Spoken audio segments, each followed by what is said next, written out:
Assalamualaikum warahmatullahi wabarakatuh. Hai teman-teman, silahkan like, comment, share, dan subscribe. Mari kita lanjutkan. Materi selanjutnya adalah model jaringan komputer. Pada materi jaringan komputer dan internet, rekayasa jaringan komputer seperti halnya konsep engineering pada umumnya terdekomposisi atas banyak komponen penting yang membentuknya, yaitu perangkat lunak, firmware, rekayasa chip, perangkat keras, dan sinyal listrik untuk komunikasi. Jaringan komputer dikembangkan dengan tujuan agar sebuah komputer atau host dapat berkomunikasi dengan komputer lain. Ketika akan berkomunikasi, dua komputer memerlukan protokol atau aturan tertentu, seperti juga manusia menggunakan bahasa tertentu untuk berkomunikasi. Untuk mempermudah pemahaman komunikasi antar komputer dalam jaringan-jaringan yang kompleks, jaringan komputer dituliskan dalam model jaringan komputer. Model jaringan komputer berisi protokol dan aturan yang digunakan untuk komunikasi. Model ini terbagi dalam bentuk tingkat, lapisan atau layer, abstraksi yang memiliki fungsi tertentu, seperti manusia yang memiliki beberapa sistem untuk menunjang kehidupannya, yaitu kerangka tubuh, sistem pernafasan, sistem saraf, otot, dan lain sebagainya. Pada arsitektur model jaringan yang berlapis ini, suatu proses atau pekerjaan komunikasi antar komputer yang utuh dipecah dalam tugas-tugas atau task kecil. Setiap tugas akan dikerjakan oleh lapisan tertentu.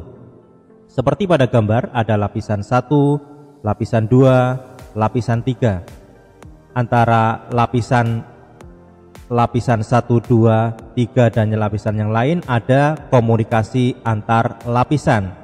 Kemudian dari bagian kiri dan lapisan yang kanan dihubungkan oleh lapisan peer. Setiap lapisan memiliki protokol dan aturan tersendiri, memiliki fungsionalitas khusus dan saling independen. Tiap tugas yang dikerjakan oleh lapisan pada komputer pengirim atau host juga akan dikerjakan oleh lapisan peer atau peer layer di komputer penerima atau remote. Secara keseluruhan, semua fungsionalitas jaringan komputer dilaksanakan pada lapisan-lapisan ini. Keterkaitan antar lapisan diwujudkan dalam bentuk data yang diambil dari satu lapisan, diproses jadi output yang dikirimkan ke lapisan di bawahnya. Lapisan berikutnya melakukan hal yang sama. Pada lapisan paling bawah, pada remote komputer, proses dilakukan sebaliknya. Output akan dikirim ke lapisan di atasnya. Setiap lapisan pada model jaringan ini memiliki protokol, metode, dan prosedur yang dibutuhkan untuk melakukan mengeksekusi tugas yang diberikan. Open System Interconnection atau OSI model adalah model yang diciptakan oleh International Organization for Standardization atau ISO untuk mengatur standar protokol dan format data yang berbeda dari banyak perusahaan penyedia jaringan komputer. Model ini menyediakan kerangka yang terbuka dan standar untuk sistem komunikasi melalui jaringan komputer. Model ini menggunakan model lapisan yang terdiri atas 7 lapisan seperti tampak pada gambar berikut. Di lapisan 7 ada application layer. Di lapisan 6 presentation layer, lapisan 5 session layer, lapisan 4 transport layer, lapisan 3 network layer, lapisan 2 data link layer, dan lapisan pertama yang paling bawah adalah physical layer. Lapisan application layer bertanggung jawab untuk menyediakan antarmuka ke pengguna aplikasi. Protokol yang digunakan pada lapisan ini adalah protokol yang berinteraksi langsung dengan pengguna, seperti Hypertext Transfer Protocol atau HTTP, File Transfer Protocol atau FTP, Domain Name Services atau DNS, dan lain sebagainya. Lapisan presentation layer mendefinisikan format dan mentranslasikan data yang akan ditransmisikan oleh aplikasi melalui jaringan dari pengirim ke penerima. Protokol yang digunakan pada lapisan ini adalah Secure Socket Layer atau SSL, Transport Layer Security atau TLS, Remote Desktop Protocol atau RDP, dan lain sebagainya. Lapisan Session Layer mendefinisikan koneksi antar dua komputer saat dimulai, dipelihara, dan diakhiri yang disebut dengan sesi.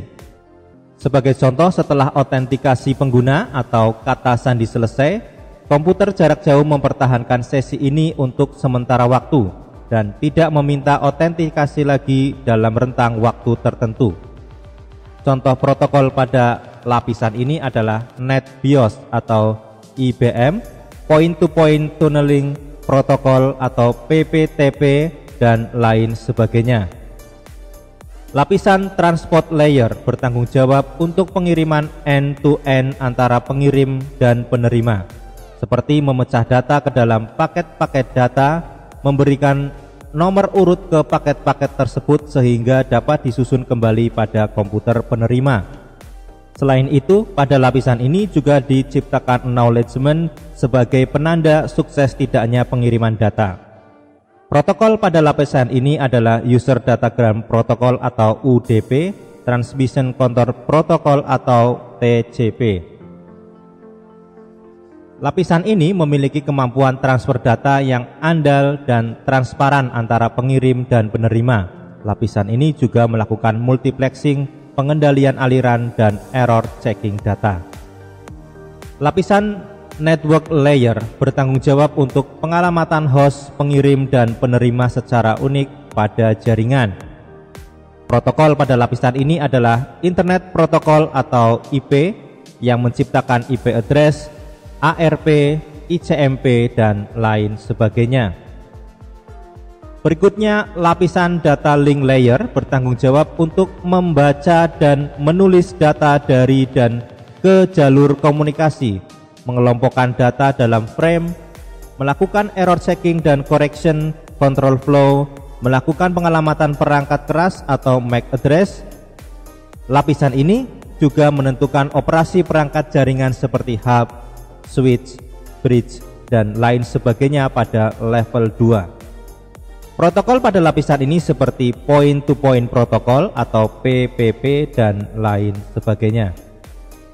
Berikutnya, lapisan Physical Layer mendefinisikan perangkat keras pada transmisi jaringan seperti Network Interface Card atau NIC, repeater, hub, dan lain sebagainya. Lapisan ini menentukan bagaimana cara sinkronisasi bit, arsitektur jaringan seperti Ethernet, topologi jaringan, dan sistem pengkabelan. Pengiriman data dalam bentuk bit atau biner juga menjadi tanggung jawab lapisan ini, termasuk encoding. Protokol yang digunakan pada lapisan ini termasuk di dalamnya adalah Ethernet, USB, Bluetooth, dan lain sebagainya. Contoh dari penggunaan lapisan OSI pada pengiriman data adalah sebagai berikut. Lapisan aplikasi menerima informasi yang akan dikirim dari pengguna. Sebagai contoh pengiriman email, informasi akan ditranslasikan menggunakan protokol Simple Mail Transfer Protocol atau SMTP dengan cara aman atau SSL ke lapisan presentasi. Sesi pengiriman dari pengirim ke penerima akan diciptakan dan dipertahankan pada waktu tertentu melalui lapisan sesi. Informasi yang melewati 3 lapisan ini disebut dengan Protokol Data Unit atau PDU. Lapisan transport akan mentransformasi data ke bentuk lain yang disebut dengan segmen.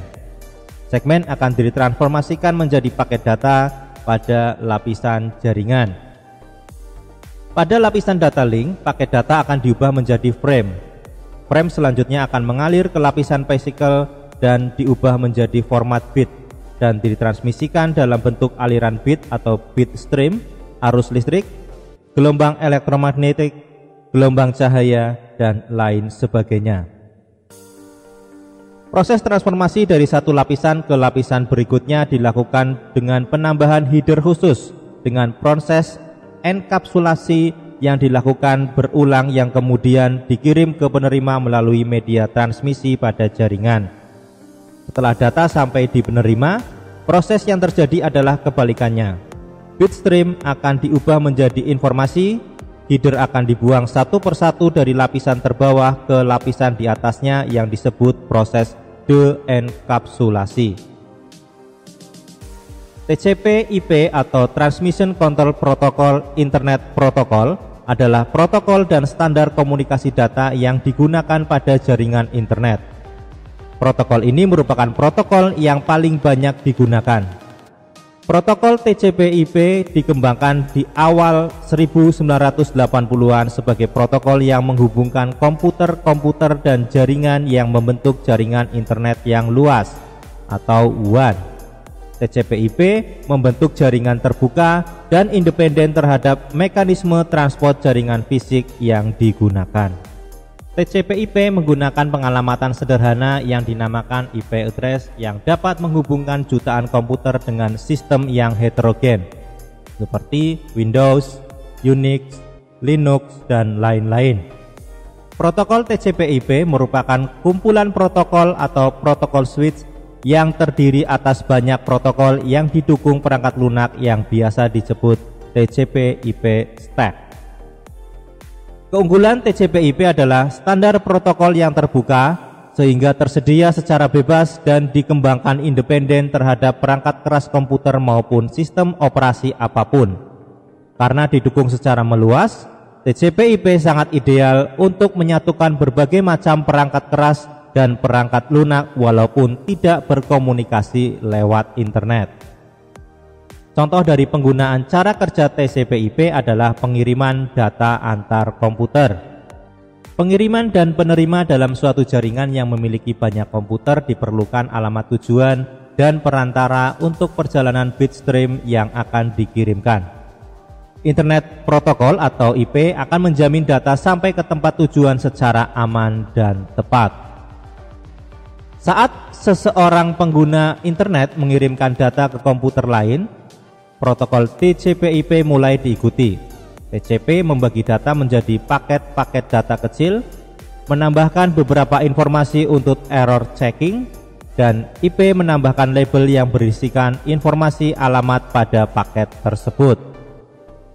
Paket-paket data dalam bentuk bit stream dikirim menuju perangkat tujuan yang dapat melalui jalur yang berbeda.